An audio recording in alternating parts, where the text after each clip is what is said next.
Hello, Jo. Welcome to Maison Lafitte. Thank you.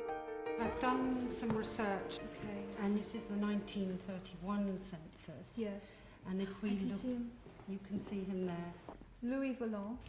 It looks likely that there were volants in Maison Lafitte for some time, because we've also got here from an earlier census in 1926, and you can see there at the bottom. Adolphe Volant. So this was the family's area.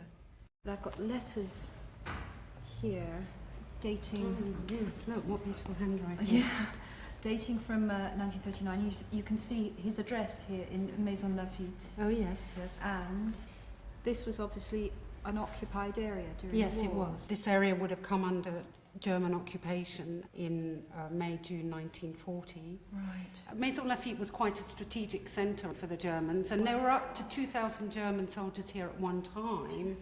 So there were a lot of Germans around. So I wonder whether I can show you these Red Cross telegrams. This one's 43. I'm keeping fairly well, much thinner. Food deficiency serious. Love to all, Papa. By this time, the occupation is severe. The shops would not have food on a regular basis, so people just had to go without. And I think it's particularly hard for someone like Louis. At least if you were in a big family situation, you could pull your rations, resources. Does he talk about the bombing of Maison Lafitte at all in his letters? Yes, we had our own share of bombing here. 50 houses smashed 200 yards from us, many killed. Luckily, we only shook in the house, no damage at all. We talked about the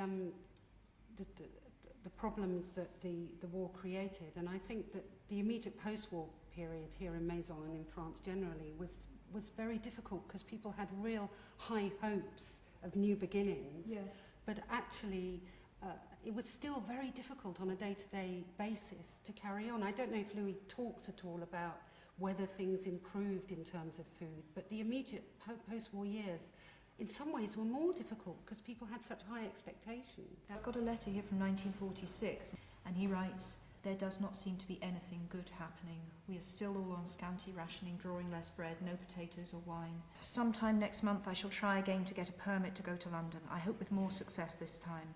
I should be so thankful to see you one and all after such a long, long time, running into 7 years now." Yes, it's obviously a bit of a struggle for him. The British were very suspicious and they didn't grant visas easily. Right. But also the authorities struggled to honour the rations that were publicly announced on a weekly basis. So it took a long time to feel that there was any really obvious improvement. Yes. This is another quite sad letter.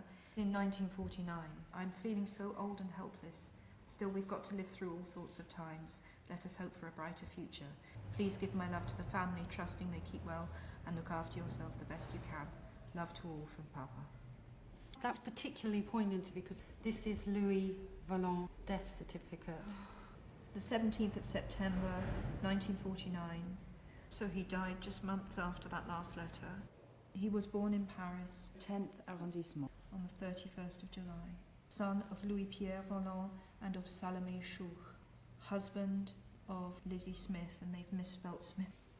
What's sad about this to me is obviously the fact that ill health stopped him seeing his wife and children one last time.